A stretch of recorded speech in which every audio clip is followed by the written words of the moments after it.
پروردگار نے اپنے ولیوں کو، اپنے انبیاؤں کو ایک خاص آزمائش میں مبتلا کیا تاکہ ان کے ذریعے سے اپنی مخلوق کی ہدایت کر سکے۔ آزمائش اور امتحان خدا اس لیے بھی کرتا ہے کہ خدا دیکھنا چاہتا ہے کہ کون ثابت قدم رہتا ہے۔ ہماری زندگی میں جو نارمل آزمائش اور ابتلاءات ہیں وہ بھی اس لیے ہیں، اور اگر انسان کا امتحان نہ لیا جائے تو وہ کیسے پتہ چلے گا کہ وہ دوسرے سے بہتر ہے یا نہیں؟ اگر آپ بولیں کہ سارا سال انسان پڑھتا رہے اور آخر میں اس سے امتحان نہ لیا جائے کسی بھی کلاس، تو وہ کیسے آپ یہ ایگزامائن کریں گے کہ اس نے اچھا پڑھا ہے یا صحیح نہیں پڑھا؟ ہر چیز کے امتحانات ہیں، ہر چیز کے دنیا میں، چاہے ایجوکیشن سسٹم ہو، وہ کہ ہر کسی کا اپنا الگ طریقہ ہو سکتا ہے، لیکن ٹیسٹ ہے۔ آپ کہیں جاب کے لیے جاتے ہیں، انٹرویو دینے جاتے ہیں، وہاں پہ بھی ٹیسٹ ہے۔ کسی اچھی یونیورسٹی میں ایڈمیشن لینا چاہتے ہیں، وہاں پہ بھی ٹیسٹ ہے۔ اب یہ آزمائش، یہ ٹیسٹ، یہ امتحانات بیسیکلی آپ کو چیک کرنے کے لیے ہوتے ہیں کہ جس چیز کے لیے آپ اپلائی کر رہے ہیں کیا آپ کے اندر قابلیت بھی ہے کہ نہیں ہے۔ اور جب خدا کی طرف انسان بڑھنا شروع کرتا ہے اور چاہتا ہے کہ وہ کمال تک پہنچے تو خدا اسے آزمائش میں ڈالتا ہے۔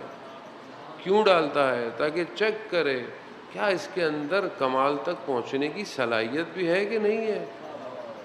جو آدمی ذرا سے امتحان میں متزلزل ہو جائے، اس کی جو استقامت ہے وہ لرزنے لگے، تو وہ شخص کیسے خدا کی راہ میں ثابت قدم رہ سکتا ہے؟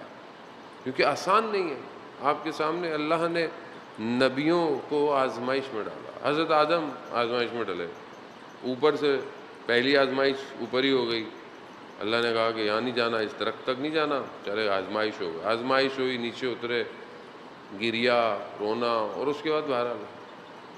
حابیل اور قابیل کے درمیان میں اللہ نے آزمائش ڈالی، ایک قبول ہو گیا، دوسرا قبول نہیں ہوا۔ ہر نبی آزمائش میں آیا۔ حضرت نوح اتنے 100 سال تبلیغ کی، آزمائش تھی۔ نبی کے لیے الگ امتحانات ہوتے ہیں۔ نبی کو خدا الگ طریقے سے جو ہے وہ اس کو 950 سال تبلیغ کرنے کے بعد بھی تھوڑے سے لوگ جو ہیں وہ مومن ہیں۔ اب یہ اللہ نبی کے ذریعے سے دیکھ رہا ہے، نبی صبر کیے جا رہے ہیں، بڑھتا جا رہا ہے، معاملہ بڑھتا جا رہا ہے، عذاب ڈیلے ہوتا جا رہا ہے۔ اللہ اس کو اور پرولونگ کر رہا ہے کہ دیکھے۔ صرف نبی نہیں بلکہ وہ لوگ جو ایمان لے کر آئے ہیں، خدا انہیں بھی دیکھنا چاہتا ہے کیا یہ ثابت قدم رہیں گے یا نہیں رہیں گے۔ بعض اوقات ہم اپنی زندگی میں جو چاہتے ہیں ہماری زندگی ہو کہ بس ہماری زندگی اچھی گزرے، اچھی سے مراد ہمیں کوئی مشکل نہ ہو، کوئی پریشانی نہ ہو، مطلب کسی آزمائش میں نہ ڈالا جائے، ایسا ممکن نہیں ہے۔ اصل دنیا کی خاصیت میں یہ امتحانات ہیں۔ آپ پانی سے گیلا پن نہیں چھین سکتے، نمک سے اس کی ترشی چھین نہیں سکتے، نمکین پن اس کی نمک کی خاصیت ہے۔ اسی طرح اس دنیا کی خاصیت امتحانات ہیں، آزمائشیں ہیں۔ آپ بولیں میری زندگی میں کوئی امتحان نہ ہو، کوئی آزمائش نہ ہو اور بس میں زندگی بڑی اچھی گزار لوں، ہم نہیں گزار سکتے۔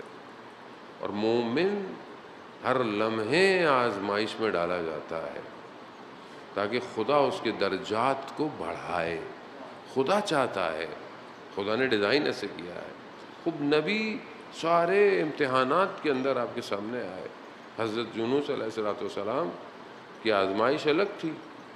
اللہ نے حالانکہ اپنے قوم سے باہر آ گئے، کہا کہ ان پر عذاب نازل کریں، قوم نے توبہ کر لی پیچھے، مگر حضرت یونس نے دیکھا کہ ابھی تک عذاب نہیں آیا، تو خدا سے کہا پروردگار عذاب نہیں آیا۔ وہ بہرحال اللہ کے نبی ہیں، ان کا اپنا انداز ہے خدا کی بارگاہ میں گفتگو کا، خدا سے رابطے کا، لیکن اللہ نے آزمائش میں ڈال دیا۔ کس میں ڈالا؟ 3 طرح کے تاریکیوں میں اللہ نے حضرت یونس کو ڈال دیا۔ پہلی تاریکی رات، دوسری تاریکی سمندر، تیسری تاریکی مچھلی کا پیٹ۔ 3 تاریکیوں میں حضرت یونس آ گئے۔ خوب آزمائش تھی۔ اب حضرت یونس کیا کرتے؟ 6 مہینے تک روایات کہتی ہیں حضرت یونس نے کہا لا الہ الا انت سبحانک انی کنت من الظالمین۔ 6 مہینے اللہ کا نبی خدا کی بارگاہ میں جو ہے وہ اس طرح ذکر کر رہا ہے کہ میں نے خود اپنے اوپر ظلم کیا۔ عزیزان محترم، ہم اپنی زندگی کو کیسے دیکھتے ہیں؟ ہم 24 گھنٹے کو کیسے سکین کر رہے ہیں؟ کیا ہم اپنی زندگی میں جو امتحان میں ہے، یہ امتحان اللہ کی طرف سے ہے یا کہیں میرے اپنے کسی عمل کی کوتاہی تو نہیں ہے؟ خوب آپ اس کو کیسے ٹیسٹ کریں کہ انسان جو ہے وہ کیسے ہو کہ مثلا میرے ساتھ کچھ حادثہ ہوا، میں اس حادثے کو کیسے سکین کروں؟ یہ حادثہ میری زندگی میں کیوں ہوا؟ کیونکہ بغیر علت کے، بغیر ریزن کے کائنات میں کوئی چیز نہیں ہوتی ہے۔ کائنات جو ہے وہ سبب، اسباب، اس کے ریزنز ہیں۔ Everything has a reason, ہر چیز کا کوئی نہ کوئی ریزن ہے۔ آپ رستے میں چلے، آپ کے پاؤں میں ٹھوکر لگ گئی، ٹھوکر بے وجہ نہیں لگی آپ کو، کہیں کوئی فکر غلط تھی جو خدا نے آپ کو ٹھوکر دی ہے۔ خدا کا نظام بڑا زوم ہے عزیزان محترم۔ خدا ایسے نہیں، خدا قرآن میں کہہ رہا پتہ میری مرضی کے بغیر نہیں گرتا۔ وہ جو پتہ اس کی مرضی کے بغیر نہ گرے تو اشرف المخلوقات ٹھوکر بغیر ایسی کھا لے گی۔ پتھر سامنے کیسے آیا، بے دہانی کیسے ہو گئی؟ بہت ضروری ہے۔ اور خاص طور پر وہ جوان جس کی فجر کی نماز قضا ہو جائے، اسے سوچنا چاہیے کیوں میری نماز قضا ہوئی؟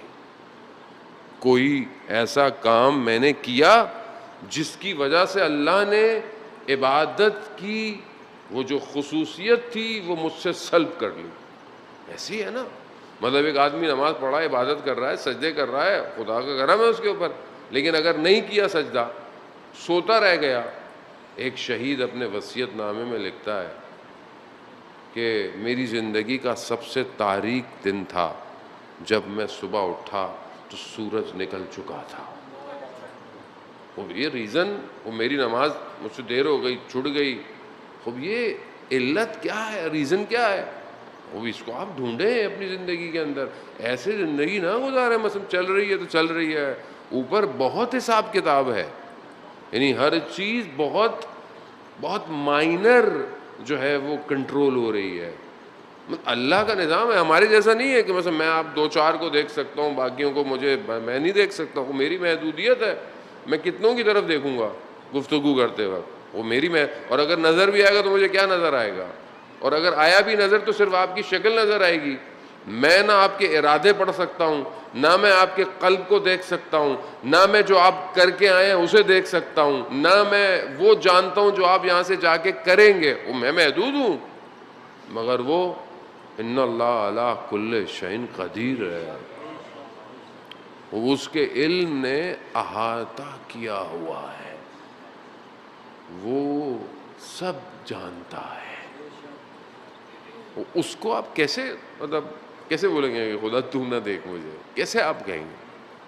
توحید یہی تو ایمان اور اعتقاد ہے کہ ہر چیز محدود ہے سوائے اس کے، ہر چیز محدود ہے، وہ ہے جو اس لا محدود ہے، اس کا علم لا محدود ہے، وہ ہر چیز پر دسترت رکھتا ہے، اس کی وہ آپ کے ارادے، آپ کی نیتیں سب جانتا ہے۔ ہم ایک دوسرے کو دھوکہ دے سکتے ہیں، ہم خدا کو دھوکہ نہیں دے سکتے۔ اور نہ صرف خدا بلکہ خدا جس پر اپنے نور کی تجلی کر دے وہ بھی ہمارے حالات سے واقف ہے۔ یہ آزمائش یہ امتحان ہے۔ خدا کبھی دے کر بھی امتحان لیتا ہے، کبھی چھین کر بھی امتحان لیتا ہے۔